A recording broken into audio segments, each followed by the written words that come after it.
Welcome everyone to Seeing Through Animal Eyes. I'm your host, Chiara Marapodi, and in this episode we have William Simpson. He's here with us again from last week. We're going to pick up where we left off about the wild animals.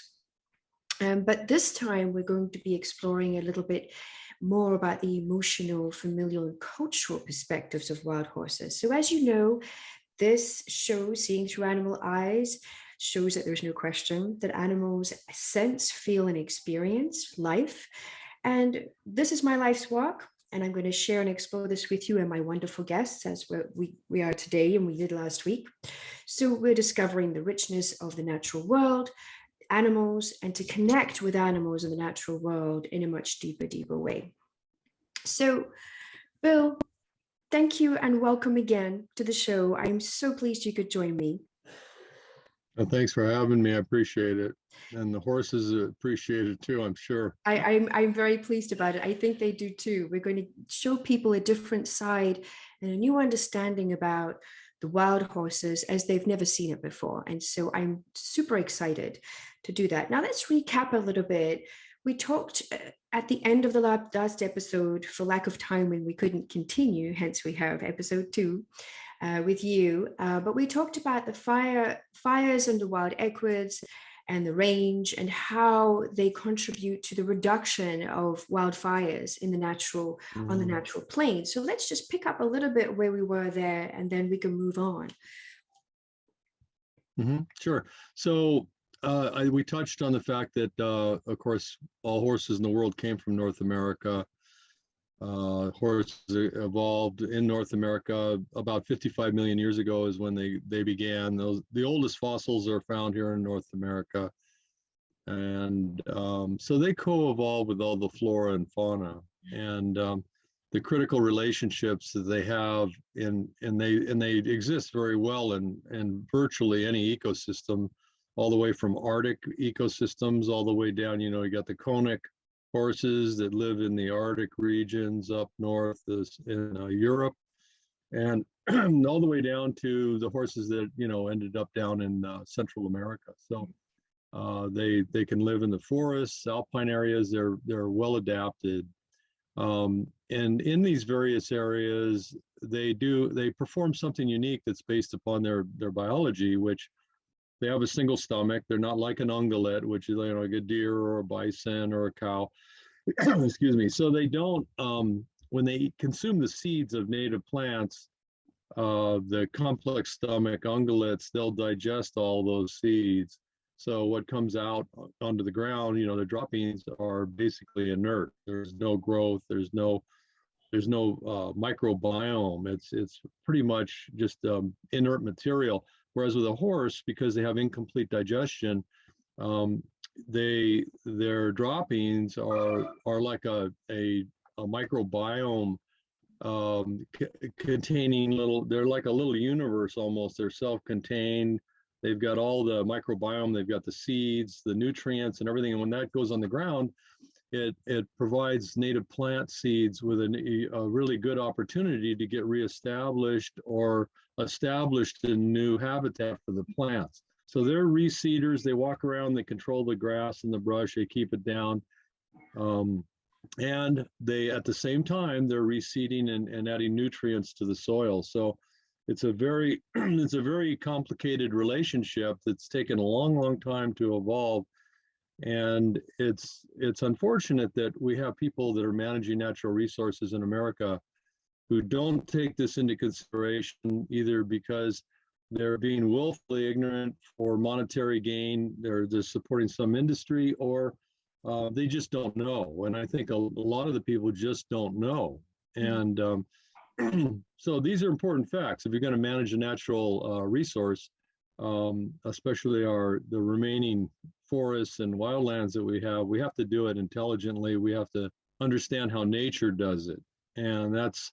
And so the wild equids, wild horses and the burros are part of nature's way of managing the landscape. And removing them the way we are right now is doing all these ecosystems a huge injustice. I agree. I agree. And the wildfires really are an understanding of how the ecosystem is being affected, and removing Mhm. the wild horses, which is what that's basically the intent, is to eradicate them from the natural plains of America, at least. It's a mistake, because they actually regulate fire so that we have a balance within the ecosystem. And so I, Mhm. I know that we ended there. So let's just recap on that so that we can now move on to something else in terms of Mhm. the emotional and internal life of the wild. Sure. Yeah. So, Dr. William J. Ripple, he's the professor of forestry at Oregon State. He has a large paper out that deals with the depletion of large body herbivores in the world. And his study shows that in any ecosystem where you have a depletion of the herbivory, you end up with the evolution of catastrophic fire. And empirically speaking, here in California on the west coast of the United States, we have a severe depletion of cervids. A deer in California are down about 2.5 million deer. Over the last 50 years, we've seen, the population just plummet. And when you lose 2.5 million deer in one state, and as it is in California, that's a big deal, because they were grazing about 3 million tons of annual grass and brush. Now all of that grass and brush is just sitting there waiting for the first source of ignition. And of course, the effect climate change has is when you have prodigious fuel and you have longer, hotter, drier summers, that fuel is ripe for ignition, and it burns extremely hot. It's basically the accelerant that carries the, kindles and carries the fire to heavier fuels. Yeah. So what do we do about this? We've got this big problem. These fires are devouring forests, and of course, more animals are dying. The statistics are that for every acre of forest that gets destroyed, you lose between 20 and 80 different animals are killed in these fires. The smoke, I still have a little bit of a cough from these fires and the smoke. So it affects everybody, including the wildlife. Yes. And we're destroying our trees faster than they're regrowing. And of course, that's a big problem, because trees use carbon dioxide, they produce oxygen. This is a devastating model for the planet and for all of the oxygen breathing critters, including us. We need these trees. We have to put a stop to this. And now we have organizations that, even the government, you look at the U.S. Forest Service, they're becoming a wildfire fighting organization that's monetizing the forest nowadays by fire suppression. So they've got a huge capital investment in infrastructure, training people, jobs, retirement plans. I mean, this thing, they've integrated this giant business model into fire. Now, what happens if you decide you want to cure fire? Well, then you're breaking a lot of rice bowls, as they say. Yes. So we can't monetize the burning of American forests. This is the most obtuse thing that's ever come down the pike. But it's a result of bad management that started with the spotted owl debacle, when some scientists who were ignorant of they come in, they get a degree, and they think they know everything, but they don't. Yes. They don't bother to consult with people that live in the wilderness that know what's going on. And so a scientist showed up and said, "Oh, spotted owl, you loggers, you're killing the spotted owl." Well, they shut down logging. And that, which is how for the U.S. forests, they manage timber, and that's how they got their extra money. I guess they get it from taxes as well. But managing timber, oversight, and so forth was another way that they would capitalize on the forests. When logging got shut down, the U.S. Forest Service went out of the timber management business and into now the fire business. And but it turns out that the spotted owl thing was a lark. It was at the end of National Geographic, a bunch of people came in, scientists. They found out it was the barred owl that was eating and displacing the spotted owl. It had nothing to do with logging. In fact, logging and managing forests with lower tree density kept the forest healthier. Yes. It's like a crop. if you have your plants spread out, there's enough nutrients, water, and light for everybody. But when they're Right. all crowded together, nobody gets enough water or light or nutrients. And so our forests are sick because the trees are weak, they're stressed. And Yeah. of course, then when they're stressed, the bugs get them. So, Correct. And uh, this is an important point, Bill, because it shows us that science is very informative. It's important to who we are as humanity. However, it needs to be used well. And the interpretation is really important. And I speak about this a lot, that science and the interpretation comes from where the scientist is in their development, and also, again, not dismissing the populations that live in these areas who understand the land, understand the forest, have been living there for generations. So there's lineage. Their knowledge and their connection to nature is absolutely something you cannot replicate in a lab. You can have PhDs coming out of your ears, but you don't have that knowledge because you have not lived it. And it's a lived experience. And this is an important part of what I really want to help people understand is that, Goethe, he has his own type of science, which is really a living science. It's not just classifying nature, classifying animals, their behavior, what their patterns are like, what botany, the different classifications of leaves and flowers. But it's really getting to know the forest, getting to know the natural world through a living process of being.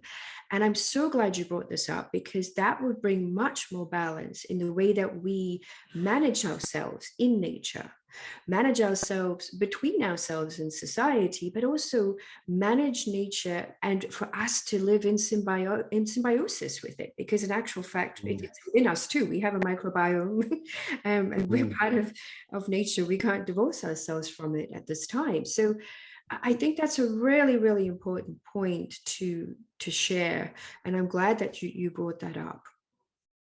Yeah, so the horses, of course, the wild horses in North America are a part of they're an integral part. They call them keystone herbivores. I call them keystone herbivores.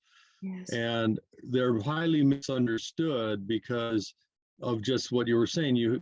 Academics only get you so far. Books and field trips are a great beginning, but they're not the end all be all. So, Yes. you have to be in touch with nature at a level where it's intimate almost. You're out there in it. And of course, where we are in the Soto Mountain Wilderness, living among the wild horses, we're in constant contact with them 24/7, 365, season after season for years. And you start seeing things that other scientists who read books or make field trips or take pictures at a great distance, you can't make these observations. It's empirical experience. You have to really get in there and it takes time and of course it's a money, so it's a cost to set up a study site in a wilderness area where and you do years and years of study. Well, the funding for that really isn't available,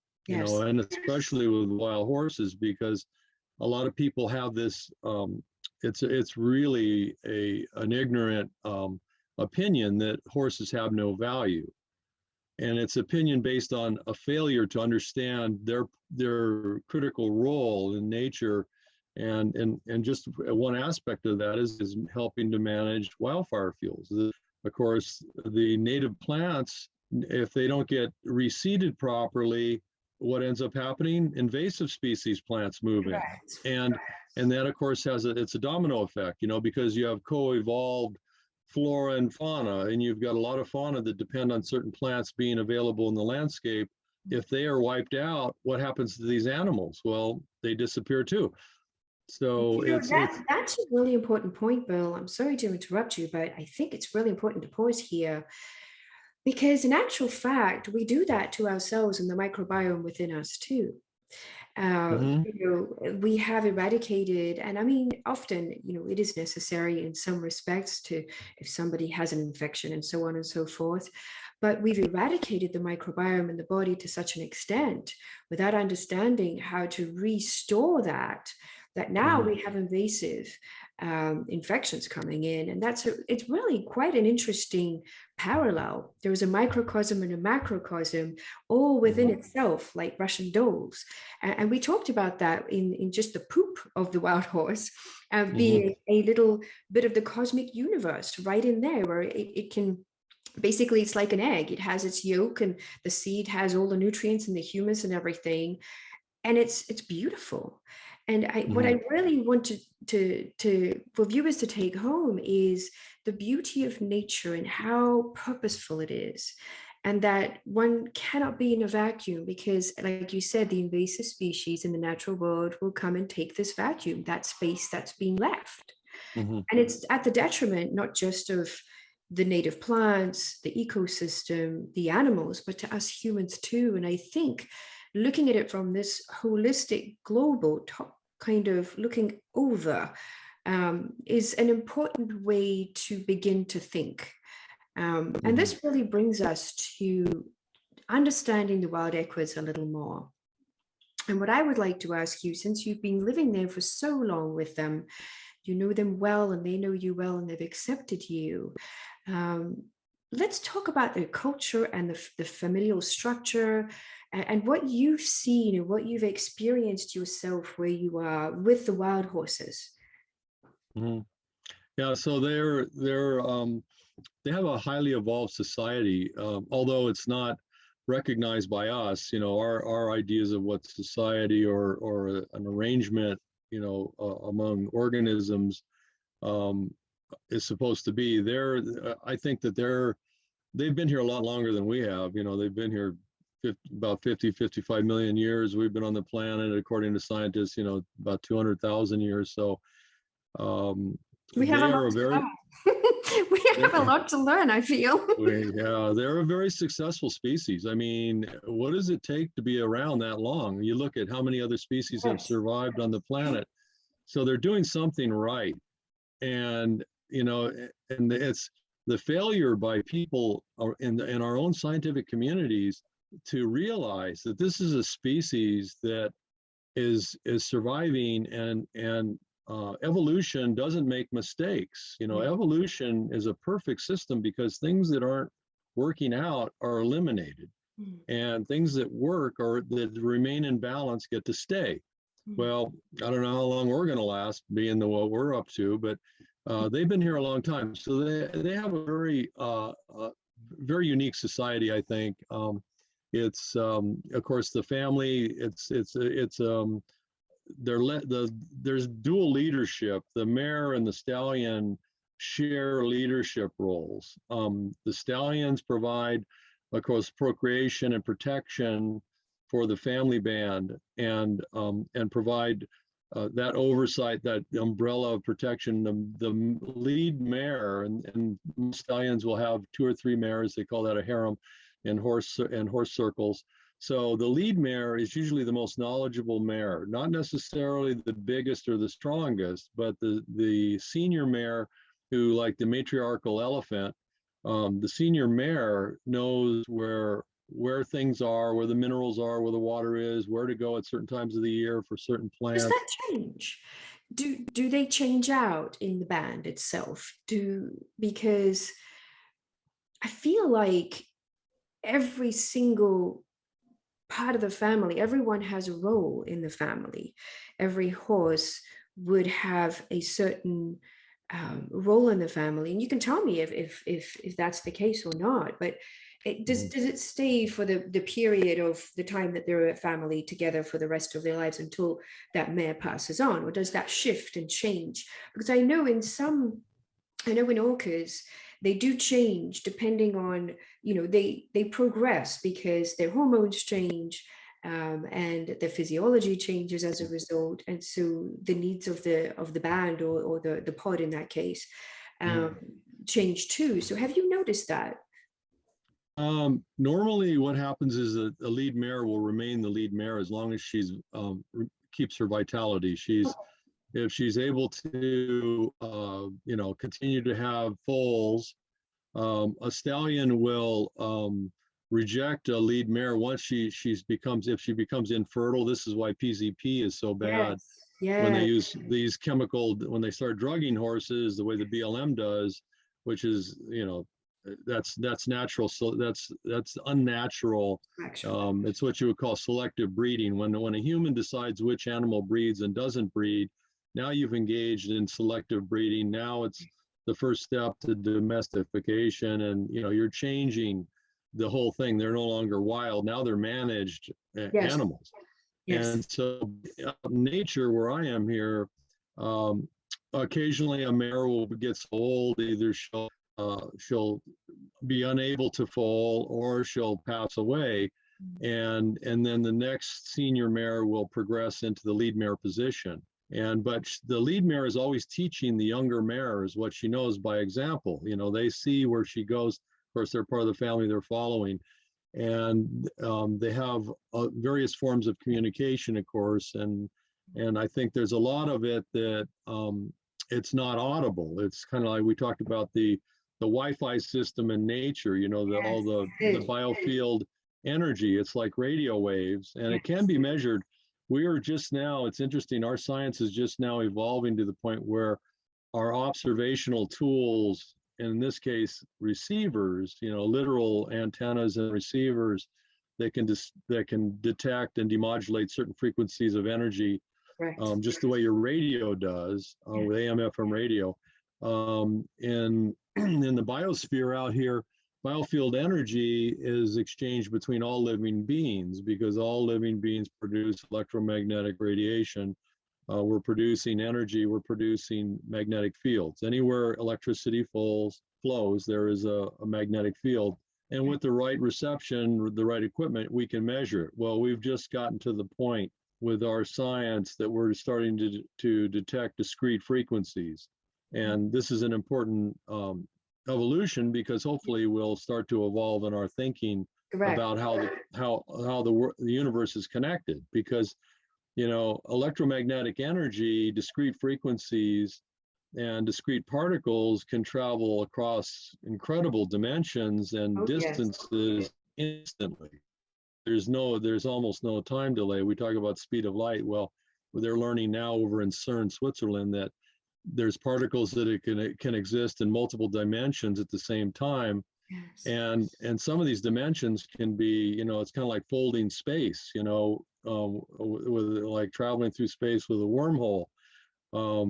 You're talking about moving interdimensionally with energy, or matter and energy are, of course, interchangeable. So these horses are communicating with their entire ecosystem constantly, and the lead mare has had usually the most exposure, and has aggregated the most knowledge. And so she usually leads the family band, as it's called, a family band. Wherever they're traveling, a lot of times most of the time you see them, they're in a row, just like a little train. And the lead mare will be usually the front animal, and the stallion will be in the rear, because that's where predators will attack from.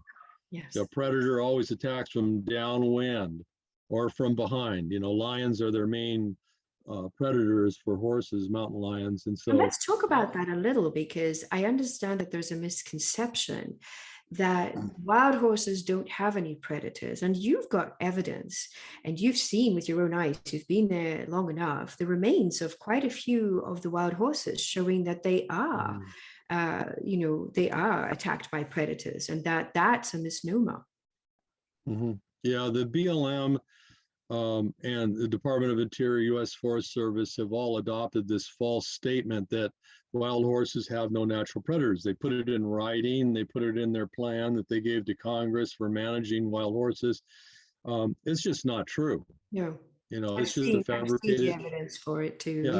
It's a fabricated lie, and it allows them to justify the decimation of the herds, because the way they want to paint it is that they populate like cockroaches, they have no value, they're an invasive species. So they take these three great myths, and then they use those to subdue public opinion with these falsehoods. So there isn't this major outcry, or basically having even legislators say, hold it, this isn't true. We need to do something different.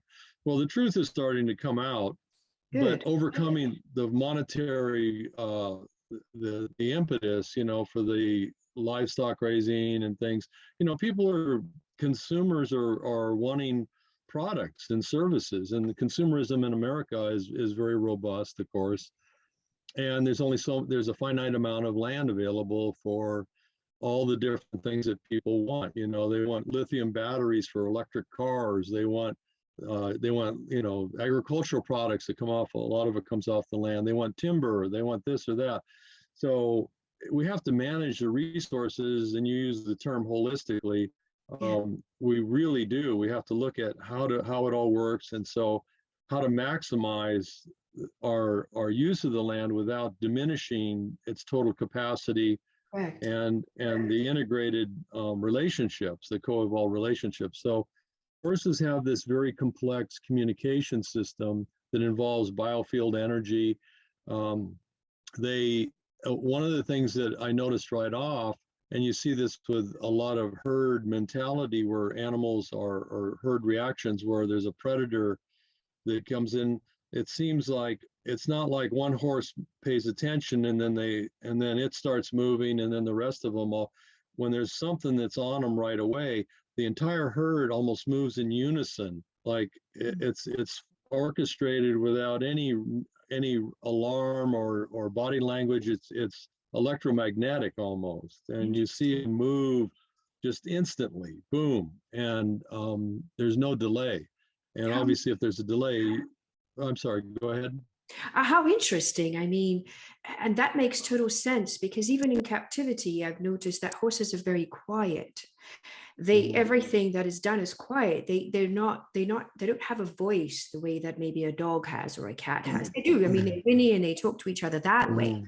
But there is an undercurrent, like you said, a communication by the biofield, and that's what pulls them together. And you know what I've done in the past is I've actually done the sentry breath in the paddock with my horse, and look in the distance to say, well, there might be something out there, but I'm on it. And all the horses around her will all look at me, and they'll all investigate and see where I'm looking to be sure that does she have it. And then when I blow out, and I pretend to have my tail, and I flick it and say, oh, we're good. We can go back to eating. Everybody goes back to eating. But I didn't say a thing. I just used that one sound for them to know. And even before that, they were always looking at me to see what's wrong with her. She's looking over there. There's something not quite right. But they had been doing their own thing, and they spread around. They're not absolutely on top of each other at this ranch. So it's very interesting that you say that. So give us an example of something that you've experienced that really touched you with the wild horses. I really would like to share that with everyone. Sure. I wanted to actually just finish quickly about, you asked about predation.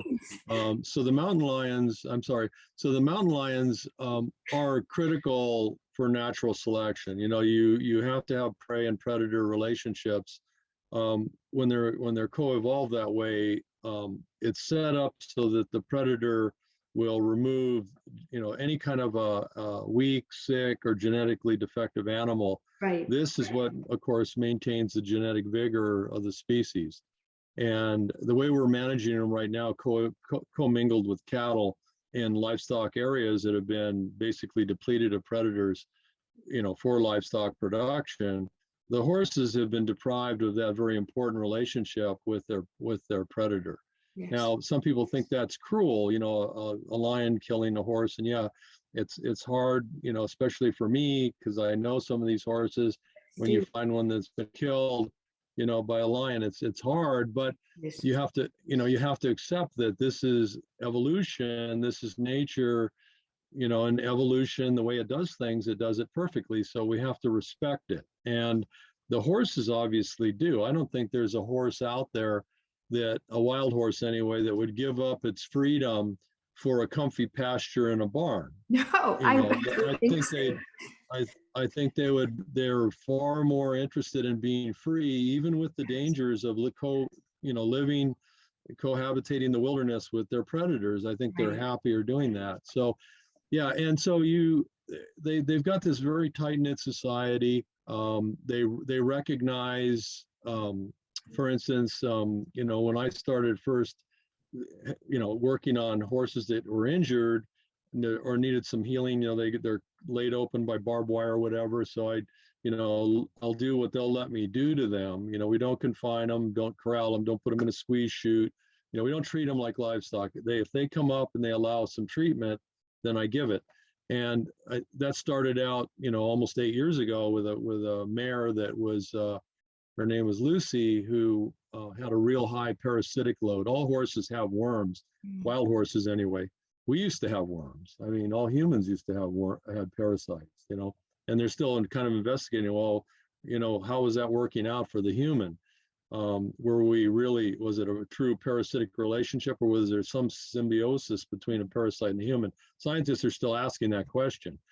All horses have worms, but they tolerate them, and they normally maintain good body condition, even with a certain parasitic load. But occasionally, if a nursing mare is giving more of her, basically nutrients to the baby, and then has a high parasitic load, it will affect, especially an older mare where her metabolism isn't as robust as when she was younger, they'll start losing weight. So this mare, Lucy, came up, and she, I don't know why she came up to me, but she had a high parasitic. I saw the ribs, and I could tell she had a lot of worms, and she had that little baby she was nursing. And so, I gave her some ivermectin that was mixed with, I had some Quaker oats, so I just stirred it in and gave it to her. Her family band stood down the mountain a little bit, about 100 yards away, watching. She was bold. She was the lead mare. I didn't know it at the time, but she was the lead mare. And she came up, and I guess she could sense that I was willing to do something for her, which, I didn't know what I was going to do when she first came up, but then I kind of put it together. And so she got treated, and then she left. And I don't know, it was probably like 2 weeks later she came back, but then she brought the whole family up and introduced me, including her stallion, Black. So Black, we named him Black Fury. We just call him Black. He was, he's a wild mountain stallion. And it was interesting because once I had the lead mare's approval, then everything was fine with him and basically the other animals. In fact, they would let me walk among them, and everything was okay, which was really an important first step, because later I had a friend who had suffered PTSD. He's a combat vet, came back, a lot of physical, emotional damage, and he got blown up in a police station. It was just, horrendous explosion. And so he got exposed to Black. He came up here, and there was no boundaries or controls. It was just a free association. He was standing there with me, and then Black started coming over to us, and then Black went right to him. And I happened to have a cheap little camera, so I took a picture of this kind of a moment between my friend Roland and Black. And it changed his life. And Roland said he had this feeling come over him. It wasn't, there was about a minute where Black was just like staring into him. And of course, Roland was at first terrified because he saw Black fighting with another stallion. They're rearing up, and they're mighty animals, and they could kill a human easily. And but Black came up to Roland, and I mean, they were right close enough. Roland put his arm on him, and I said, "Go ahead and put your arm up on him," and then, but anyway, it changed Roland's life, and it really turned him around. And now Roland he's not the way he was when he first met Black. That's for sure. That's an interesting point. I know that we discussed personally after last episode about heart coherence and the electromagnetics of the heart, and how it goes up to 3 feet for humans, but the horses have a much larger heart than we have. So you can imagine the how far that comes out and how it would have an effect on him. I mean, it must have been a profoundly changing experience for your friend, given that he's changed. So yeah, he is. Yeah, it really helped him. He was struggling how did he put it? He said there's a lot of soldiers that just don't come home for the war. They're here physically, but they're not Yes, home. but they're not. Yes, I mean, some of the experiences they've had, many of us can't even fathom because Mhm.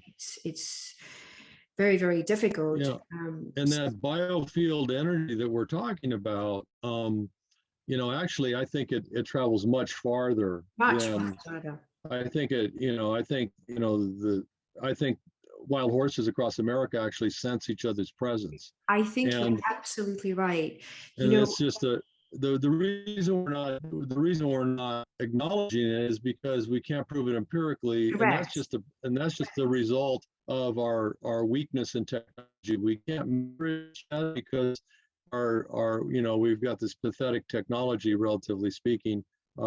But as we've gotten better and better at registering discrete frequencies of energy, we're starting to realize there's a lot more going on than we thought, There than we is. realized 50 years ago, even. So I think this energy that all living beings give off travels much farther than we think. It does. It And does. yeah, and so this is as I call it, the Wi-Fi of nature.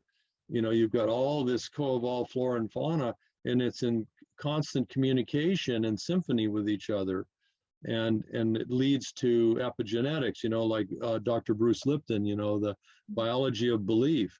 Yes, The energy that you get. We have 50 trillion bacteria in and on our bodies. we They're do. part of our biosphere, They are. and they're all communicating. Of course they And are. so, and they're communicating with the world around us, and the world around us is communicating with them. So we need to learn more about this. So we're going to have to fine tune our receivers, and I'm talking about scientific equipment now. Biologic receivers like the ones the horses have are highly evolved. They have a finely tuned, acutely sensitive sixth sense, which we've lost because we've moved into a modern meme, away from nature, away Correct. from all the things that we used to be connected to. But they're still there. They're still finely tuned. They're totally connected. And that's where I find the really intriguing ability to learn from the horses, because they know nature in ways we may never know. I mean, we may be expunged from the planet from evolutionary natural selection based on our own activities before we get to learn what they know. So Absolutely. And I do feel though that the horses in captivity have lost some of that sixth sense. Although I have to say once, which was very interesting for me, my mare is very in tune. We've done a lot of work to support her PTSD because she was off the track, and it took a very long time for us to do that. But she has self-agency. I did a whole load of things. She taught me a lot about PTSD I didn't know. And we have a connection, a very deep connection, her and I.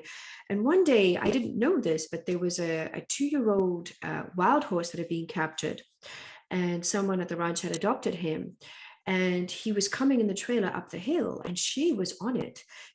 She was at the end of the paddock at the corner looking, and she was pacing some because she was agitated. And she looked at me, and I had this feeling that just overcame me. And I started to cry. The feeling was, putting it into words, that the only way I could do it was, don't beat the wild out of him. And all the hairs went up on my skin, and I had tears in my eyes. And he was a wild horse, 2 years old, that had been captured, and she was absolutely spot on. But I know that a lot of horses in captivity actually live in some type of degree of PTSD because of shutdown, because of not being understood, not being able to be your horse, being trained to basically forget who they are, literally, for human purpose. And they've been doing that for thousands of years. They actually supported our evolution more than any other animal, I do believe, in certain respects. So it's interesting to have this conversation with you, and some of the experiences that you've had enrolling your friend, they're most powerful. They're most powerful. And I know that in captivity, we have used horses, captive horses, domestic horses, in therapy, for example. And I think there is some issues with that, because it's one thing, a wild horse coming to you who has their essence intact, and is sharing of their essence to give you strength, which is what I was getting when you were talking about Roland and his experience, so that he could find himself again, find who he was, the depths of him. And then asking a horse that is essentially in a state of PTSD most of their life to now come and support and be a therapy animal for humans. And I find that for me, when I do have these encounters with the domestic animals who do that, it's a very hard life for them, and they begin to actually degrade structurally. You see it in their structure; they start to, dismantle almost. They just can't do it. So I think it's very important for us to put that into place so that we know we can actually do the best for the animals in our care, and have a new view, a more holistic, like we said in this episode and the previous episode, of horses, wild horses, but then their counterparts in captivity too. Yeah, the domestic horses, that's a whole different discussion. They've been inbred for characteristics. Correct. And the phenotypes and what have you for 4,000 years. Yes. And so they're really accustomed to dealing with humans. It's just after that long they've diverged from their original self, if you will. But when you look at wild horses, if you round one of those horses up, you're doing it is really a horrific act, because you're separating it from its family. The family bonds, the familiar bonds are so tight.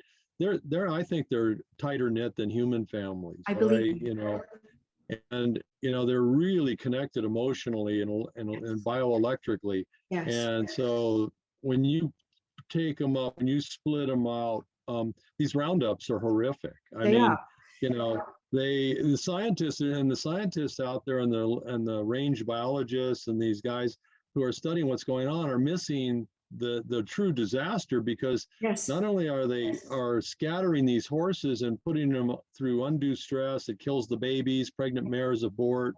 They literally run the hooves off the newborn foals, trying to keep up with the herd. The helicopter that goes, and then see, a horse would never hurt any other animal. They won't step on a mouse. They just won't hurt an animal. But when you stampede them like that with a helicopter, they're running for their lives. They don't engage in their normal way. They go across the transition across the wilderness. So they're running for their lives. So they trample all kinds of things. They're trampling ground birds, reptiles, eggs. And then the range biologists come in and go, look, the horses are ruining the range. They trample the sage grouse. That's not their true state.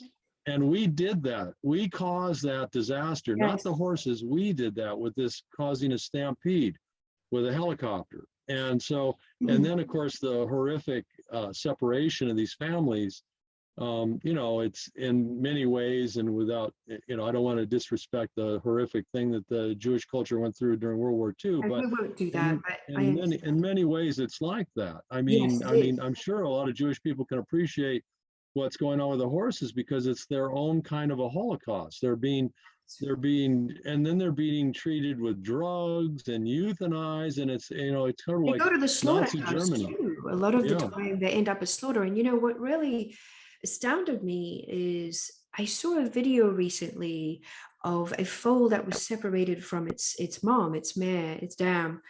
And another stallion came to collect this foal and bring it to the barricades where it had been captured so that they could be together. I think that right there just shows the level of emotional depth and understanding of distress of the foal. It's not even the foal of the stallion, and to bring it to the dam to ensure its safety, that for me speaks volumes. And right there, people should be standing, for me anyhow, and gasping. So I'm totally with you. It's a travesty, and I believe a lot of the wild horses in captivity do have PTSD. They do.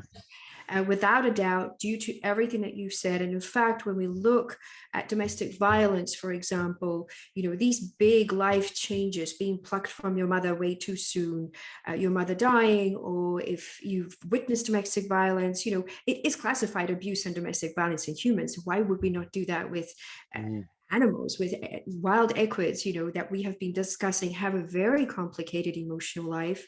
They have a society and a culture. And this brings us to another example that I know you have, and I think it may be Lucy too, about the grief that's Mhm, expressed not just within the band itself of losing a loved one, but the other bands coming together to also pay mhm. respects in the grieving process. And I wonder if you might take us through that so that, we can understand that a lot better and understand them from their perspective. Yeah, so in the spring, the bands all get together, usually on the south-facing hills where it's warmer, usually where it's open, because a lot of the mares have babies. Excuse me. So, um, and during that period, there's a lot of socialization. Mm. Um, the younger mares, the mares that are coming into their own, they're, like a 2-year-old mare that's with one family band might be admiring a stallion in another band or another young bachelor. And so it's sort of like this is when a lot of courting goes on, a lot of introductions.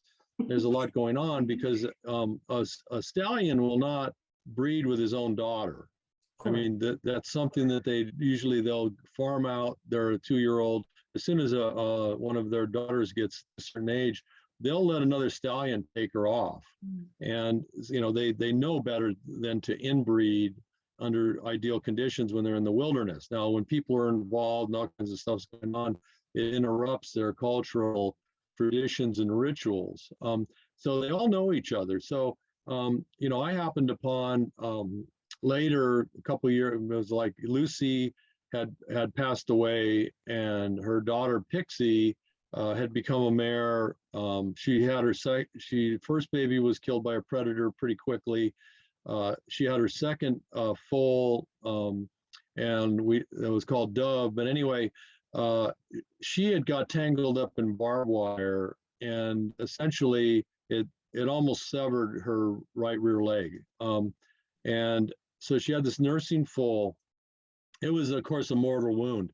And when I ran into her, there was already kind of this ritual going on. There was several family bands around a spring where she was laying down. Her baby was gone because obviously she couldn't protect her baby or nurse it because she was dying, and her whole leg was had gangrene. It was terrible. It was rotting, Mm. and so she was laying by this spring, and these family bands were all there, and it was obvious they were paying respects to her because they were very calm, it was very quiet, serene.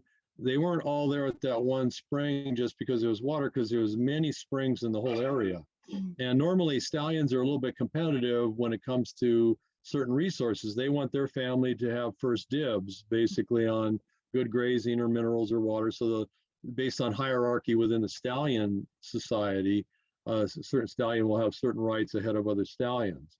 And so, but they were all there together, and it was obvious. I watched them for a while, and it was obvious that they were basically paying respects to Pixie.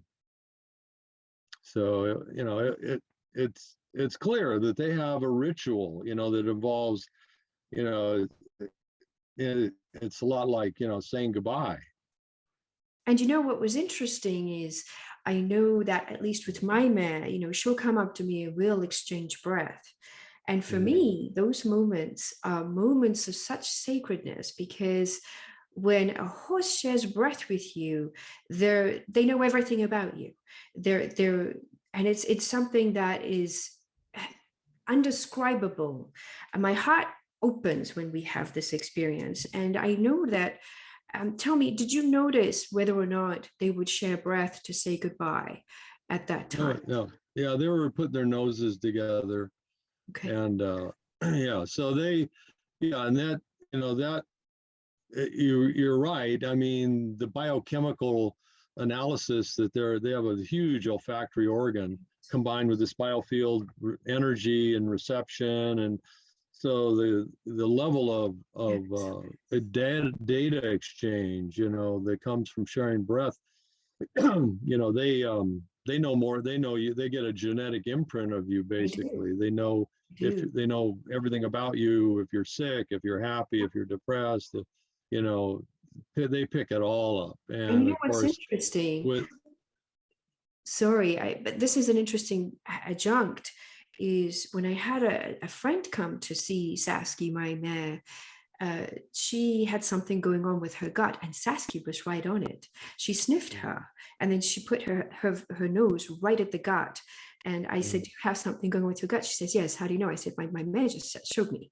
So, it's true. They have this great big olfactory system, and we tend to dismiss them as non-valuable. And I think these two episodes have been so important to really give a glimpse, and it's just a glimpse, a window into the richness of not just the ecosystem where they reside and are a very important part of, but also their lives, the emotional lives, their cultural and the societies that they create, and even their grieving rituals. And until I came across your work, Bill, I was so pleased because I knew this happened, but I didn't find anyone with any evidence to show, well, I know this happens. I know that they do this.